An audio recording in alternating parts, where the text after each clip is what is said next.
friend, and welcome to Olympia, home of the Olympic Games. I've often dreamed of competing in the Games. If my sight was better, my legs and arms were stronger, and my coin purse was fatter. But that is not what the gods want, so I continue making the best of the path they've laid out for me.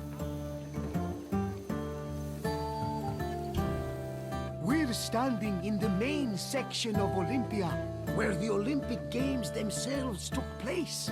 Over the course of the festival, athletes competed against each other for prestige and glory to honor themselves and their cities. Enjoy your visit, friend. I'll check in when you're done to make sure you've been paying attention.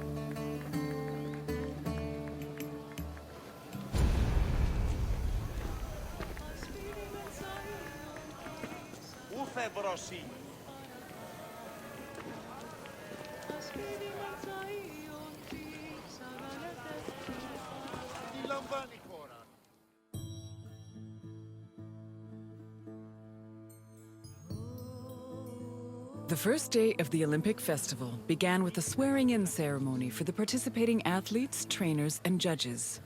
The ceremony took place in front of the altar of Zeus Horkios, or Zeus of the Oath. Athletes would swear that they would follow the Olympic rules, while judges promised to be fair and unbiased. Then the competitions began, starting with a contest between heralds and trumpeters over who would have the privilege of announcing the games. The first day's athletic competitions consisted of wrestling, running, and boxing events for the youngest athletes, aged 12 to 18.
The second day began with a grand procession into the Hippodrome to celebrate the start of the popular equestrian events. The most anticipated and spectacular of these was the quadriga, a four-horse chariot race. Horse racing events were unique in that the winner was not the most skilled jockey, but the owner of the fastest horse or chariot. The Spartan princess Caniska once took advantage of this loophole to skirt the rule that women weren't allowed to compete, and earned 2 Olympic victories in the process. The rule also allowed for occasionally strange results, like in 416 BCE, when the statesman Alcibiades entered 7 chariots into a race and won first, second, and fourth place. After the equestrian competitions, the 40,000 spectators migrated to the stadium to watch the Pentathlon events. When the day's events were over, funeral rites were performed for the hero Pelops, the mythical founder of the Olympic Games. The night ended with a celebratory feast and a great parade in honor of the day's victors.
Victory at the Olympic Games was one of the highest honors a mortal could achieve, and there were several ways to immortalize that honor. Some athletes had statues erected of themselves, while others commissioned poets to write them victory odes. Oral tradition was very important to the Greeks. These odes, called eponychia, were often composed by the finest poets in the land, such as Pindar, Simonides, and Bacchylides. They were usually played at banquets and celebrations attended by the triumphant athlete or upon his departure from Olympia.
The Pentathlon took place at the stadium on the second day. As its name implies, it was made up of 5 events: discus throwing, javelin throwing, jumping, racing, and wrestling.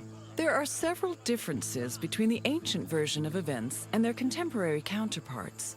For example, ancient long jumpers held weights in their hands to give them momentum to launch, since there was no run-up before the jump.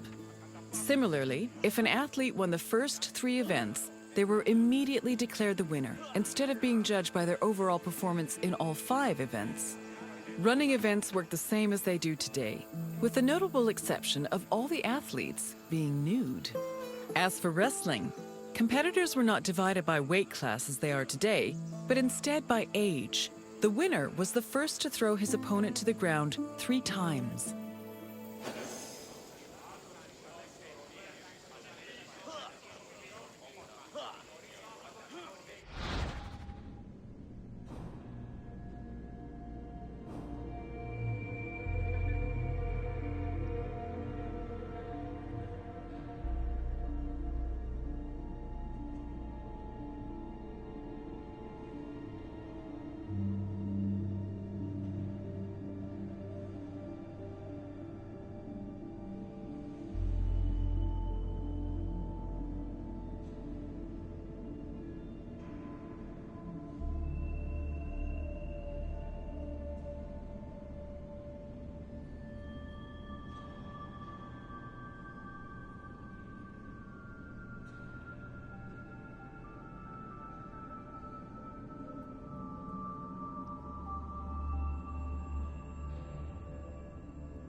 Day 3 started with the most important event of the festival.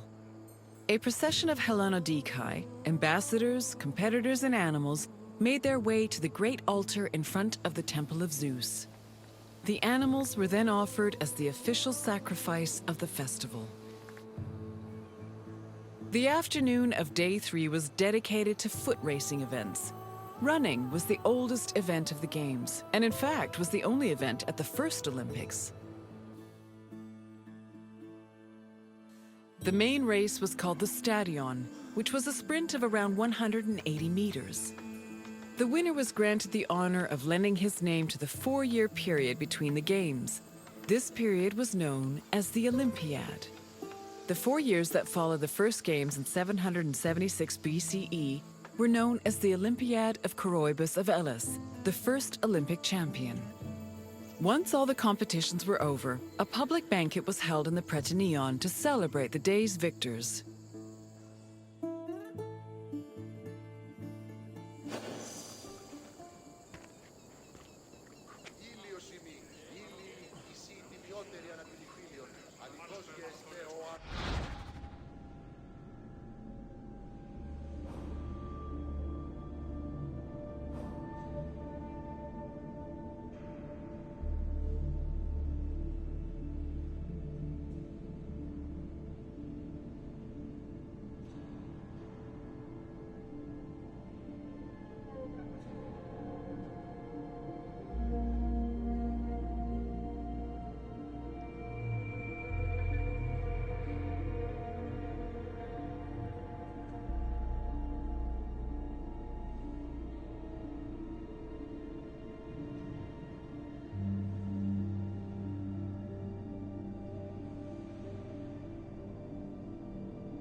Day 4 was mainly for combat events. Wrestling matches were held in the morning, followed by boxing and pankration.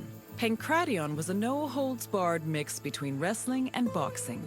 Almost all moves were permitted, except for biting, poking the eyes or mouth, and striking the genitals. The event was very popular, and it was seen as the ultimate expression of strength and technique. Later on in the afternoon, there was a unique racing event called the Hoplitodromos, or Race in Armor. In this event, competitors wore a helmet and held a shield to simulate running in the battlefield.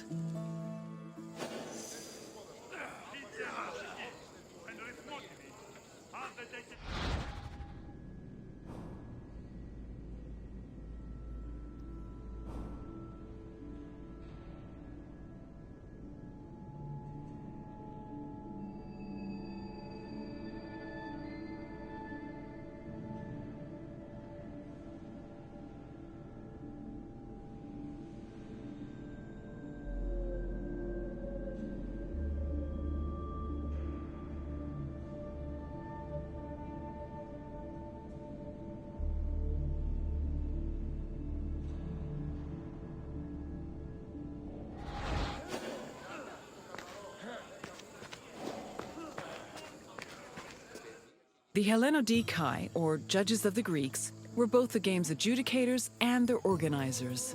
They hailed from Elis, the city in charge of the sanctuary of Olympia, and new judges were elected each Olympiad. They had several responsibilities. Before the games started, they decided which athletes would be allowed to compete and supervise their training. They also drew lots to make the competition brackets. During the games themselves, they picked the winners and kept an eye out for foul play. For the latter, they were assisted by stick and whip-wielding umpires who stood near the athletes and punished them if they were caught cheating.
Victory in Olympia was one of the most prestigious honors in all of Greece. Not only would victors be showered in glory in their home city, but their names would be known across Greece. The temptation to glory led some athletes to break their oath to Zeus and cheat. This could be dangerous, as there were many possible punishments should cheaters be caught. They could be disqualified and fined, or if they were caught cheating during a match, they would be beaten by nearby umpires. The most powerful deterrent of cheating, however, was shame. At the foot of Mount Kronios, and on the way to the stadium, were a group of bronze statues called Zanes, the plural of Zeus. These statues were inscribed with the names of the cheating athletes, how they cheated, and the fine that was imposed. The Zanes, which were funded by cheaters' fines, were strategically placed to be highly visible. Individuals or even entire cities could be found guilty of cheating.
The Pentathlon was the administrative center of the cult of Olympia and the Olympic Games. The building housed the sanctuary's priests as well as the Games officials. It was also used to stage the grand banquet held on the evening of the third day to honor victors. It also had a sacred function. Its central chamber was the location of the Fire of Hestia, a sacred flame that burned day and night. This fire was used to light the other altars around the sanctuary. This practice may have partially inspired the modern tradition of carrying the Olympic torch.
Hello again!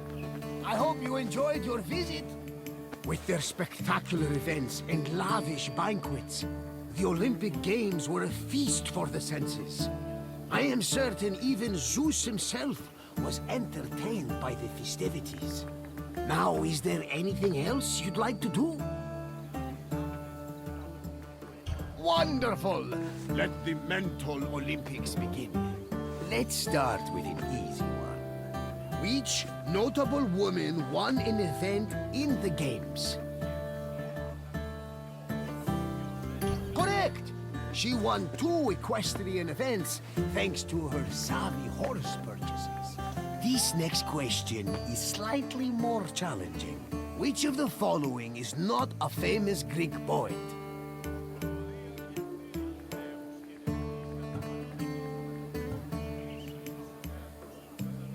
You are right! Brasidas was a renowned Spartan general, and he didn't have time for rhymes and pretty words. Time for the final question. How many events were in the Pentathlon?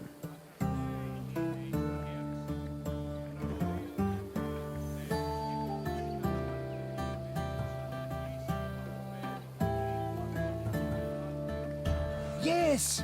The Greek word for pende means 5, and the Pentathlon had 5 events. Well done, my friend!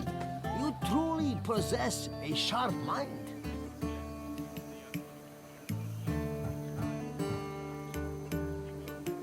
Very well. Safe travels, my friend. Τι στον κόρα κάνει.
Oro. Βαβέ! Θα σπράξει σου έβνο.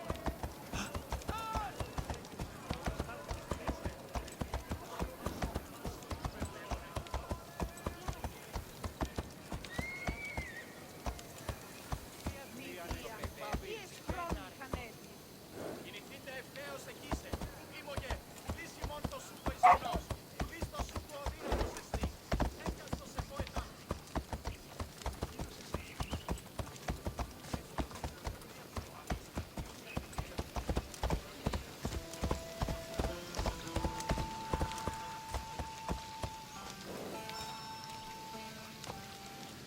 Ανυπόφορον εστιν ωρά.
먹었던 자만